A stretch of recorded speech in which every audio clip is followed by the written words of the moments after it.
não sei se era do antigo lá. Perdoa pela falha aí, mas não foi proposital. Vamos nos colocar em pé. Ao solo de somente que vamos receber nesta manhã a palavra com o pastor Francisco Rodrigues de Mello.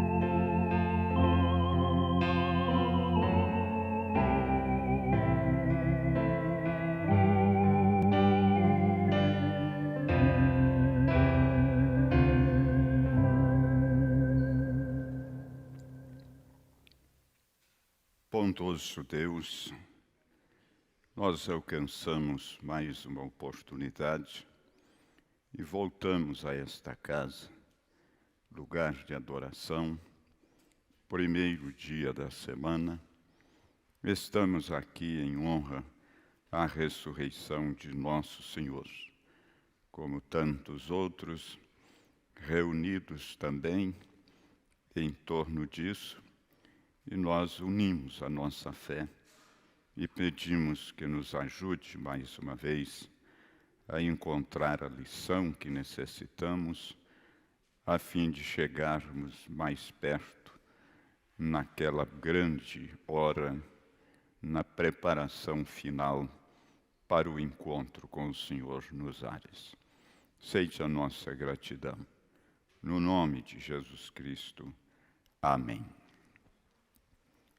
A Escritura, São Mateus 17, os 3 primeiros versos.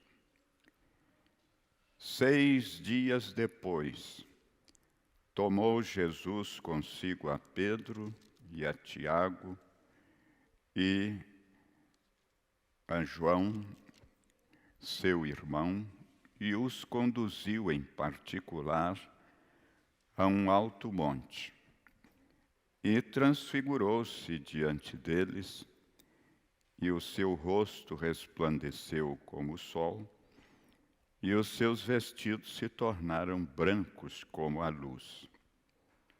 E eis que lhes apareceram Moisés e Elias falando com ele. Podeis assentar.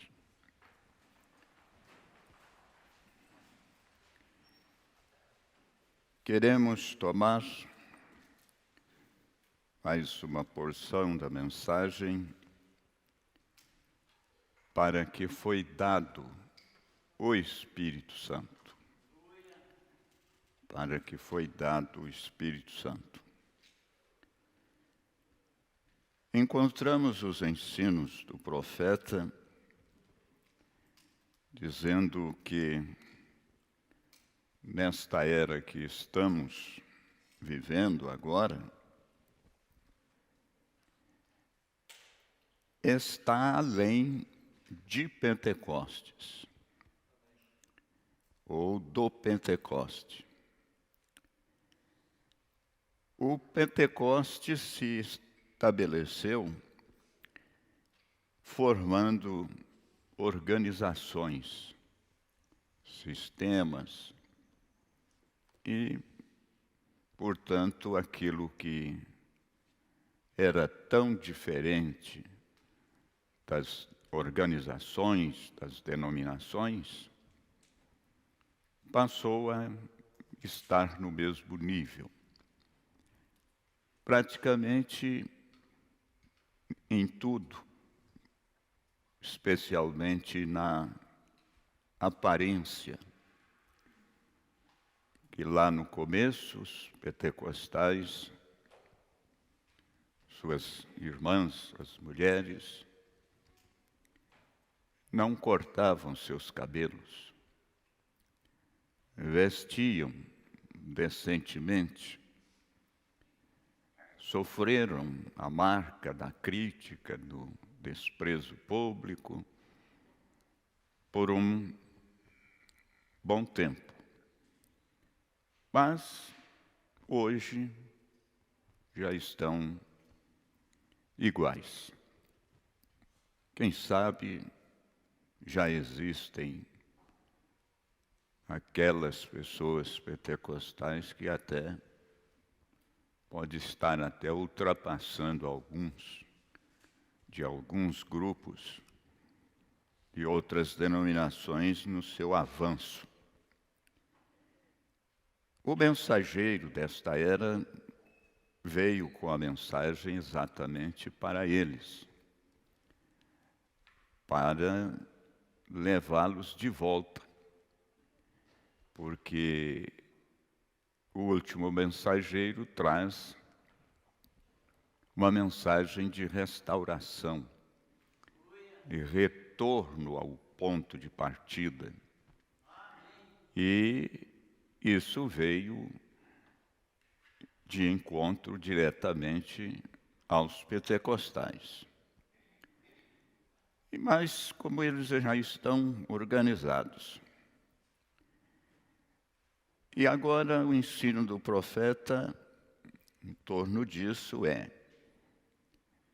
começou então a defraudar bastante as organizações.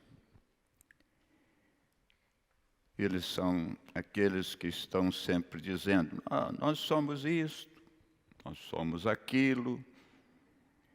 E isto é simplesmente a natureza. Você nada pode fazer, é a natureza. Eles farão aquilo.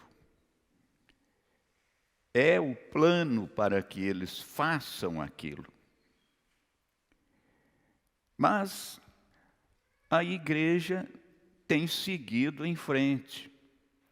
Essa parte que é para ser mesmo a noiva de Jesus Cristo, tem vindo se separando disso, porque encontraram a mensagem do sétimo anjo. Então, estamos com isso seguros de que este é o caminho de retorno. É só conservar nisto, nestas verdades da palavra de Deus.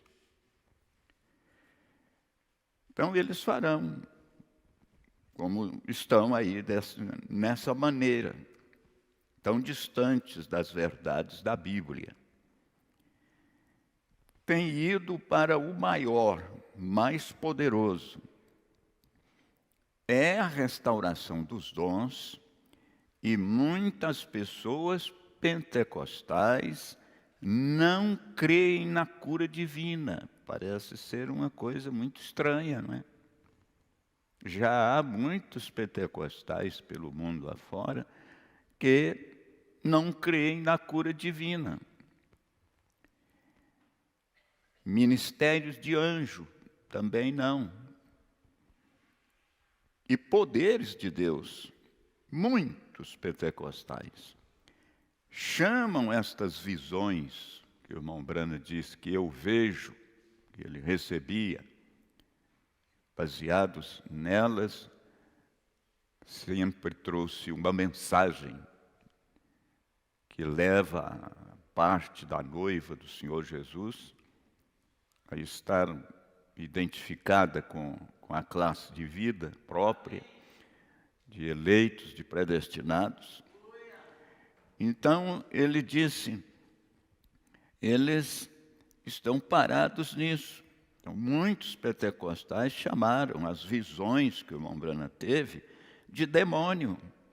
Muitas organizações não querem nem mesmo ter nada a ver com isto no Pentecoste. Vejam, nós nos movemos para além daquilo, exatamente como os metodistas chamavam os pentecostais de loucos. Agora, os próprios pentecostais encontrou agora a mensagem do profeta para chamar-nos de loucos, seguidores de um homem, a crença num homem. Não é isso que temos. Nós temos uma crença maior, mais próxima mesmo do Senhor Jesus Cristo, através da luz da palavra. Então vejam, nós nos movemos para além daquilo, exatamente como os metodistas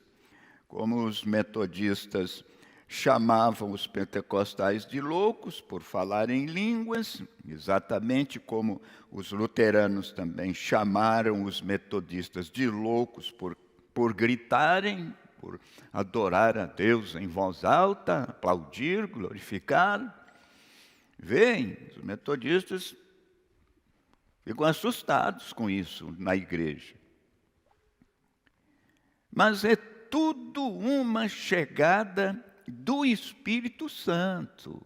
Que a mensagem é uma chegada do Espírito Santo até que a grande igreja esteja cheia e bem cheia dos grandes poderes do Deus Todo-Poderoso, até que ela chegue a um lugar que as próprias obras que Jesus realizou se manifestem imediatamente na igreja agora. Estamos próximos, amigos. Deixe-me parar aqui só um minuto para mostrar para que Deus colocou o Espírito Santo na igreja. Te darei aqui outro exemplo, para que então você saiba. De volta aqui, na Bíblia, no Velho Testamento, observe bem, quando uma criança, um homem fazia para si mesmo uma casa, então ele pegava sua noiva. Esta é a primeira coisa. Então ele se torna um grande homem, como uma organização. Isto era bom. A própria coisa a acontecer, ali vinha um nascimento naquela casa. Isso é quando o Espírito Santo também vem para formar sua família, reunir os seus filhos, filhos de Deus, porque o Espírito Santo é Deus. Então, formar sua família.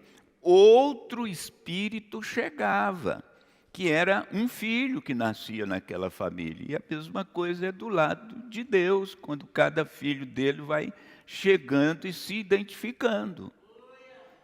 Aquele filho lá no natural, ele não era autossuficiente, nem mesmo ele era herdeiro até que ele alcançasse uma determinada idade, chamada maioridade. Ele não era herdeiro.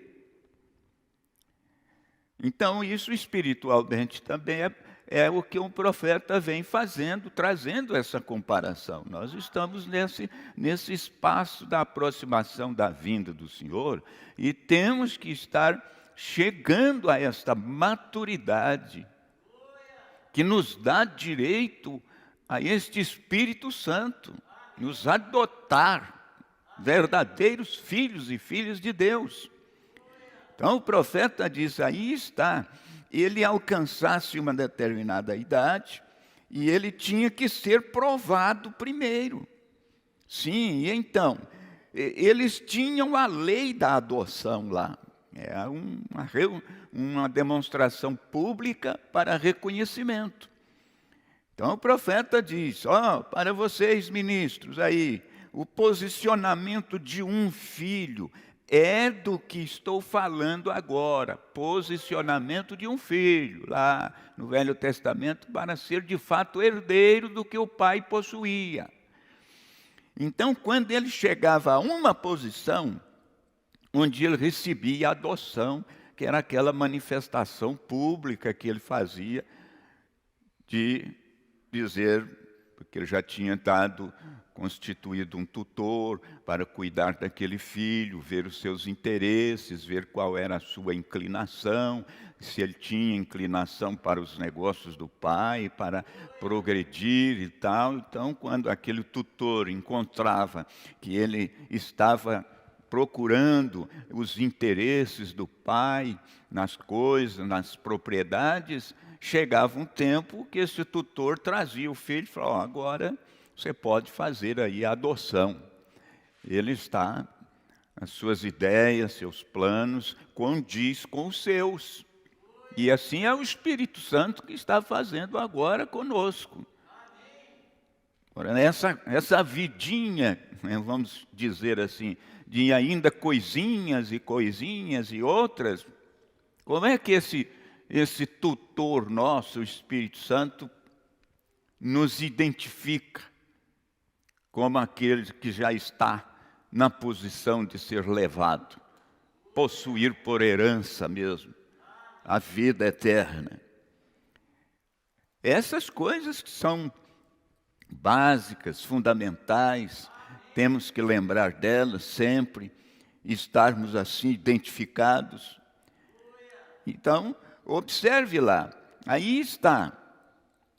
Ele disse, observe, o Pentecoste, nós estamos vivendo agora, nesse tempo aqui, do fim, e você olhe bem nisso. Tudo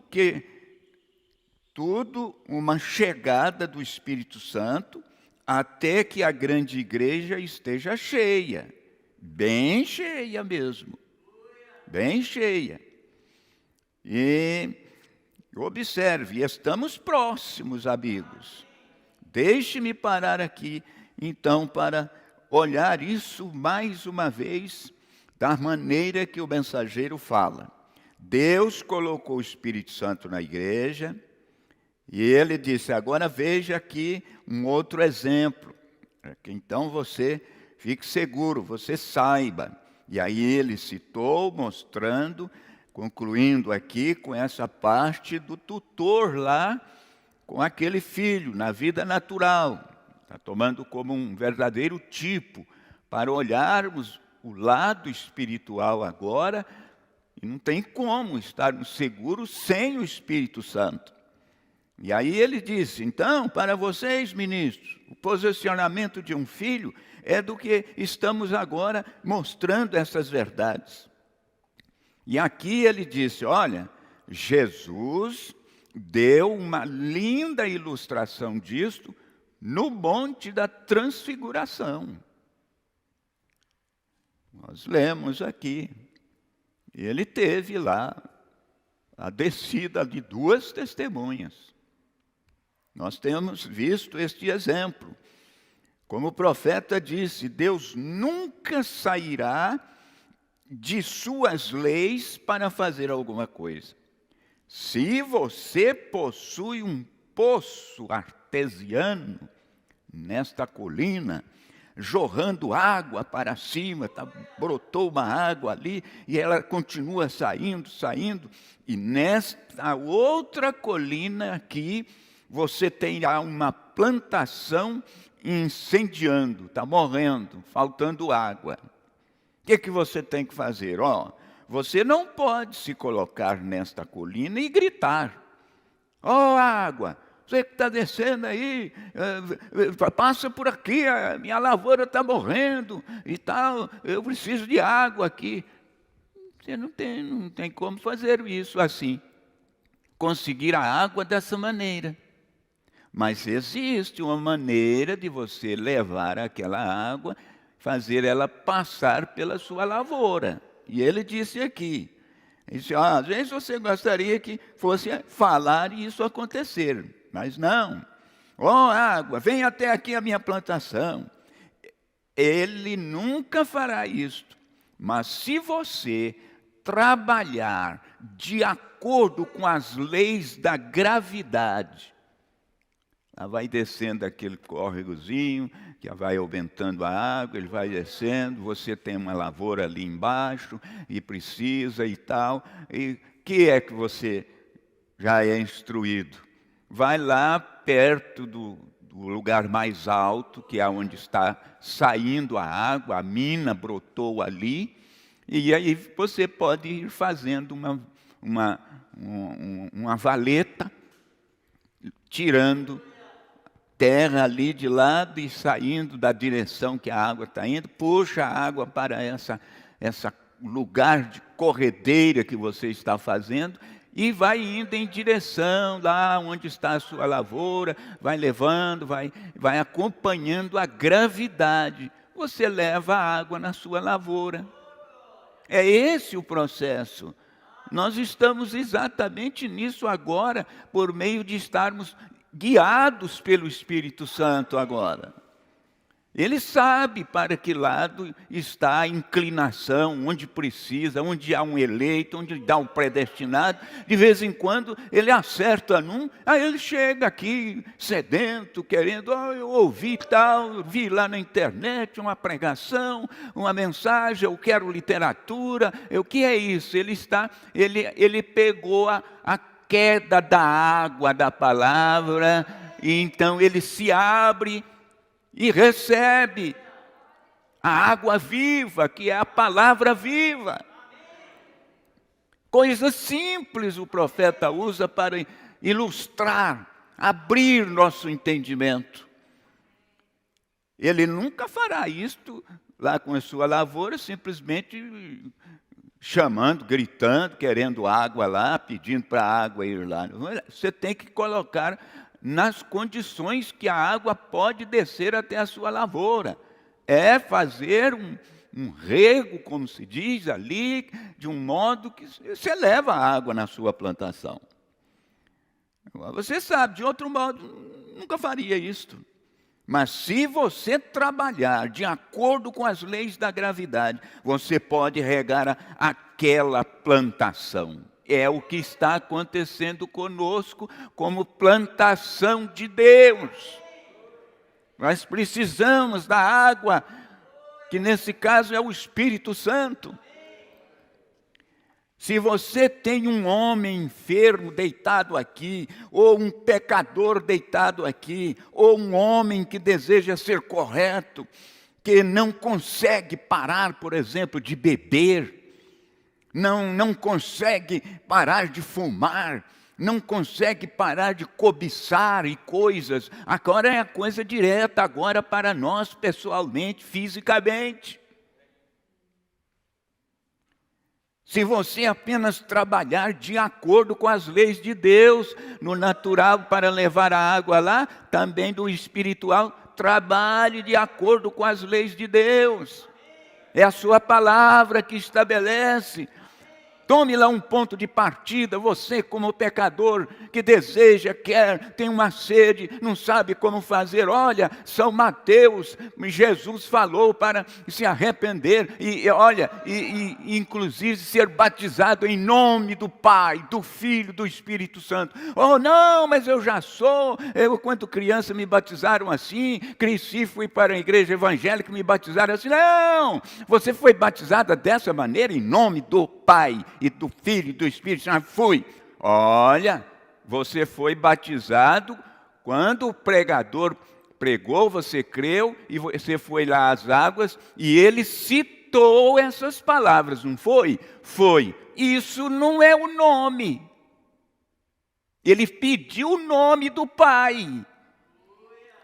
Filho, não é nome, ele pediu o nome do Filho. O Espírito Santo, nesse caso, não é o nome, ele pediu o nome do Espírito Santo. Ah, mas então como é que faz? Não tem que...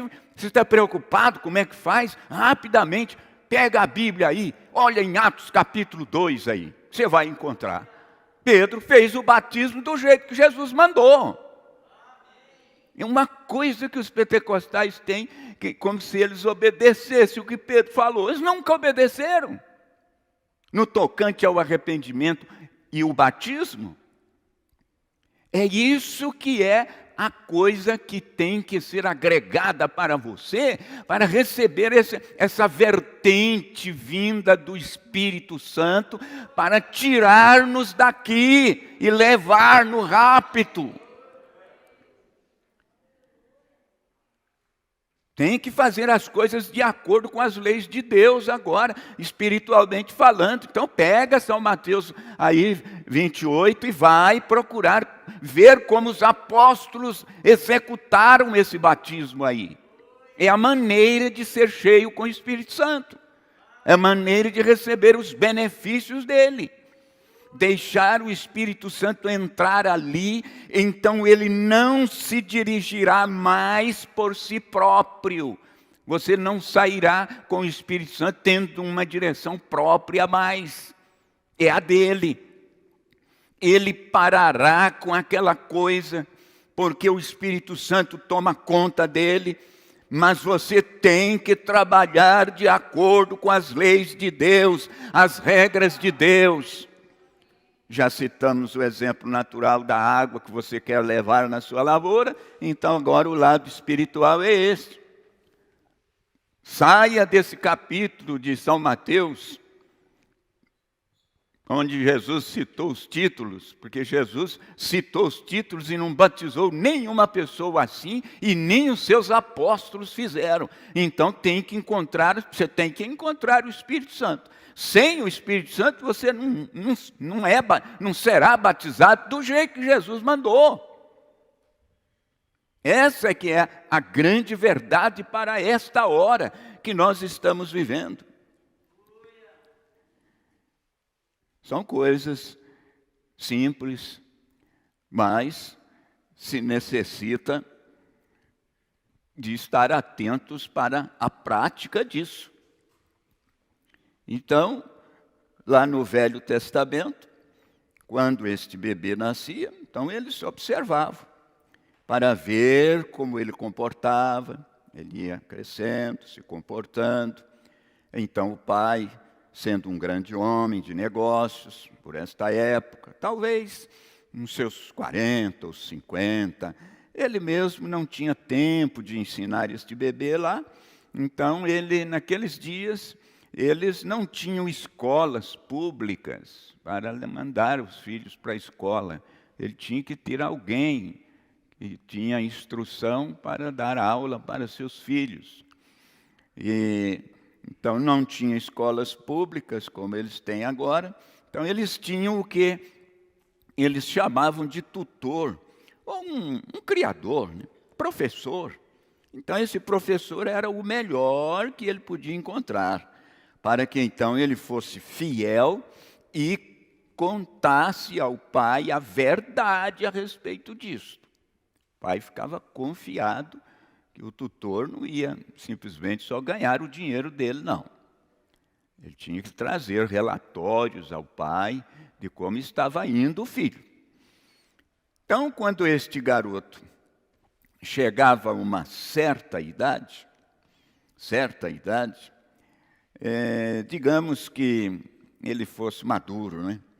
Então, se aquele rapaz fosse apenas um renegado, mau, não dava atenção às coisas, não mostrava interesse, o tutor chamava a atenção, ensinava, você tem que agir assim, fazer esse negócio, está vendo? Seu pai faz assim, e é assim. Agora, se ele fosse um displicente aí, ele não iria arriscar dizer que o filho estava pronto. Não se importasse lá com os negócios do pai, por exemplo, e tudo que ele pensasse fosse flertar, e sair, e a moda, e tudo, e não dedicava tempo no trabalho.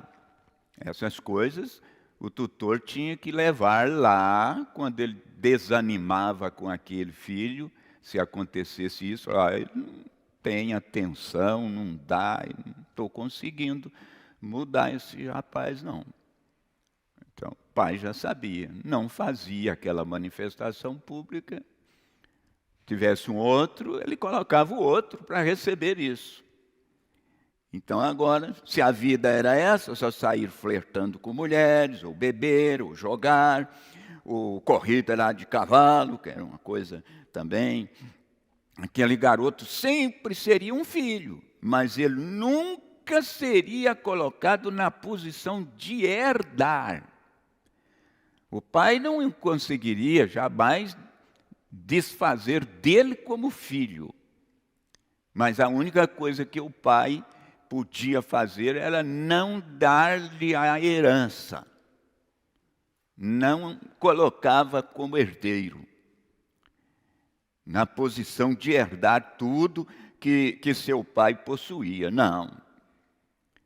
Mas ele nunca seria colocado na posição de herdar tudo que seu pai possuía. Mas se ele fosse um bom rapaz, se preocupasse com os negócios de seu pai, e ele provasse ser uma criança correta, então ele fazia uma cerimônia. Eles levavam o garoto para a rua, colocavam um manto branco sobre ele, e eles o assentavam em um palanque, para que então toda a cidade pudesse ver. E eles faziam uma festa, um jubileu. E então o pai fazia a cerimônia de adoção. Ele adotava seu próprio filho em seu próprio negócio. Então o filho era coigual a seu pai. É isso que o irmão Branham está ensinando em relação a nós com o Espírito Santo. Nós nos tornamos isso, herdeiros do Pai. Ele pode nos alinhar com sua palavra, como ele fez no Pentecoste. Em outras palavras, se fosse hoje o nome do filho em um cheque do pai lá, seria tão bom quanto o do pai. Ele podia usar o mesmo talão de cheque. A assinatura daquele filho era reconhecida como a do pai, porque ele passou pela adoção. Agora, observe o que fez. Quando seu filho nasceu, se tratando de Deus para conosco, através do seu filho, Jesus, o que ele fez? Quando o filho nasceu, ele o deixou seguir por 30 anos aqui. Desde que nasceu, volta dos 30 anos, testando-o, provando-o. Então ele lhe deu 3 anos de duras provas. Então, no final da difícil prova, quando ele viu que seu filho se importava com os negócios do pai, lá no Monte da Transfiguração, você vê isso, no livro de Lucas, e ele tomou Pedro, Tiago e João, levou 3 testemunhas, subiu ao topo da montanha, e ali Deus realizou as leis da adoção. Eles olharam para cima e viram Jesus, suas roupas brilhavam tão brancas quanto um relâmpago. E quando uma nuvem o envolveu, e uma voz saiu da nuvem e disse: "Este é o meu filho amado, a ele ouvi, me assentarei agora e nada mais tenho a dizer. O que ele diz é lei e verdade." Jesus ficou adotado assim. Agora é a vez da noiva viva. Estar a caminho disso, com a mensagem, com a Bíblia, com tudo da Bíblia, tudo do mensageiro. Está chegando a nossa adoção.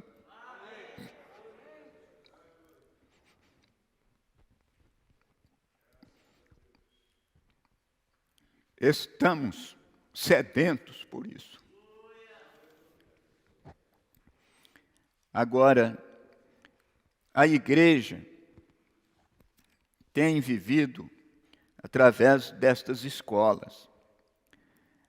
Ela se casou há muito tempo atrás e se tornou uma denominação, uma organização. Mas observe, o nascimento produziu algo mais. O nascimento, portanto, o novo nascimento. E agora, tem chegado a um lugar onde a igreja pentecostal, com um novo nascimento, tem sido testada e provada. E agora? Tem chegado a uma posição. Deus não trata com a igreja como uma organização. Ele não trata com a igreja como um grupo de pessoas. Ele trata com a igreja como indivíduos. Cada indivíduo na igreja. E agora tem chegado a um tempo. E não é nenhum segredo. Todos nós vimos isto. Quando um homem é provado, e Deus o ama, Ele o leva para alguma parte, para si mesmo. Ali na frente dos anjos, Ele faz algo por ele. Ele o eleva ali na presença de Deus e lhe dá dons, e o enche, e o estabelece. Esta é a era em que estamos vivendo. O mesmo Espírito Santo que levou ou que salvou os luteranos, que santificou os metodistas, que batizou os pentecostais, está agora colocando em ordem a vinda do Senhor Jesus. Em ordem a vinda do Senhor Jesus. Então, se está colocando em ordem a vinda dele, é porque a noiva aqui já tem que estar na ordem de sua vinda. Para a sua chegada, para haver encontro. Ele vem vindo de lá, dentro desse processo de ordens, enquanto a noiva está aqui se ajuntando para colocar em si estas ordenanças, essa classe de vida. Quando isto for tão poderoso, aquele corpo entrará neste grupo de igreja, que tirará o restante deles da sepultura. Haverá uma ressurreição. É para isto que é o Espírito Santo. Irmão Branham diz, para que foi dado? É para isto que é o Espírito Santo. É para isto que é o Espírito Santo. O que é o Espírito Santo? Sem nós, eles não podem ser aperfeiçoados. Os que dormiram, sem nós não podem ser aperfeiçoados.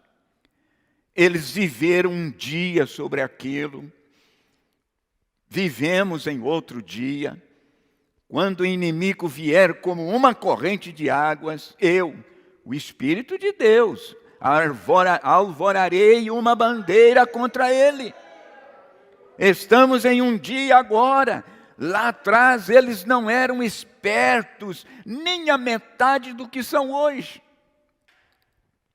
Eles não podiam fazer uma bomba atômica ou um automóvel. Eles não tinham a ciência e coisas como temos agora. Mas e coisas misteriosas tentam dizer que o homem surgiu através de alguma poeira e coisas assim. E tentam fazer alguma análise, né? E tentam provar isto para fazer as pessoas se tornarem infiéis. Mas agora, quando precisamos disto, o Espírito de Deus arvorará uma bandeira. O que é isto? Ele derramando o seu Espírito. Então, aqueles que estão descansando lá na sepultura, ou sobre o altar de Deus, como dizem as Escrituras, estão clamando: por quanto tempo, Senhor? Por quanto tempo, Senhor? Quanto tempo? Por mais quanto tempo? Deus está esperando em mim e em você. A igreja está esperando em mim e em você o tempo da adoção, quando Deus pode derramar em nós a sua plenitude, seu poder, sua ressurreição, que quando a igreja e Cristo estiverem tão juntos, até o ponto em que Cristo se tornará visível em nosso meio e ressuscitará os mortos e entraremos no rapto. Você crê nisso? Vamos aplaudir a Jesus. Graças a Deus. Sabemos que estamos chegando a isso nesses dias que estamos vivendo, para sairmos desta terra, rever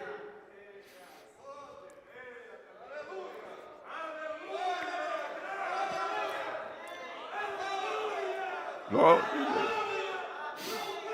Aleluia.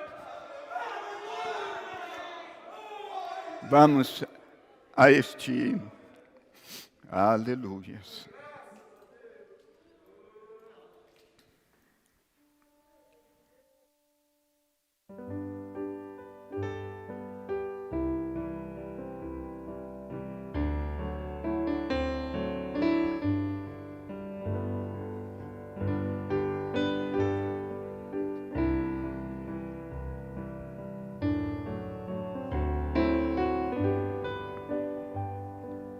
Entre os lírios, no meio dos vales, está um amigo que é caro pra mim. Quero segui-lo isento dos males, vê-lo no céu com os anjos, enfim. Meu Salvador Jesus, ó Filho do bom Deus, graças por tua luz, que veio dos céus, por mim provaste a cruz, por mim morreste, Jesus. Hoje te busco, ó, vem revelar-me a luz divina. Onde estás, meu Jesus? Com teu rebanho vem já levar-me para o rio que a vida produz. Meu Salvador Jesus, ó Filho do bom Deus, graças por tua luz, que veio dos céus, por mim provaste a cruz, por mim morreste, Jesus.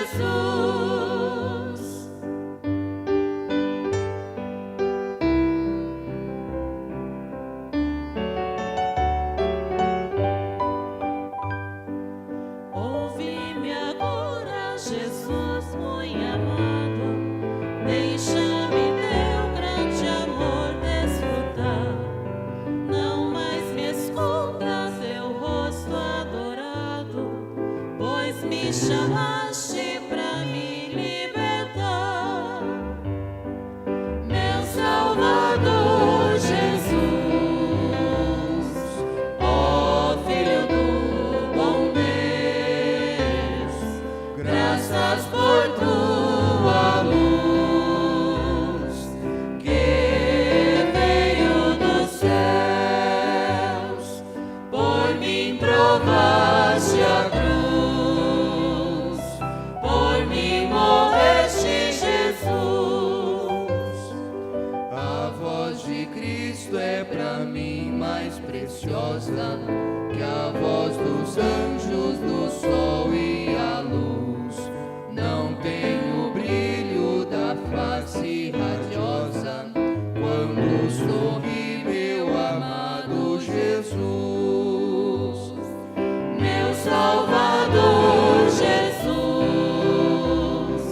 ó Filho do bom Deus,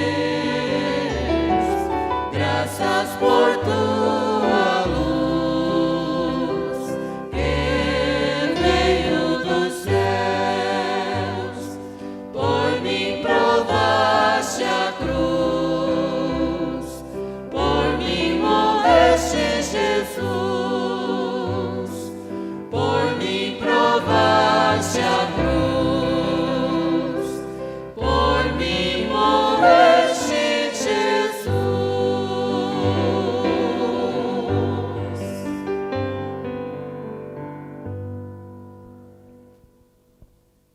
Amém? Graças a Deus. Isto é alimento para a nossa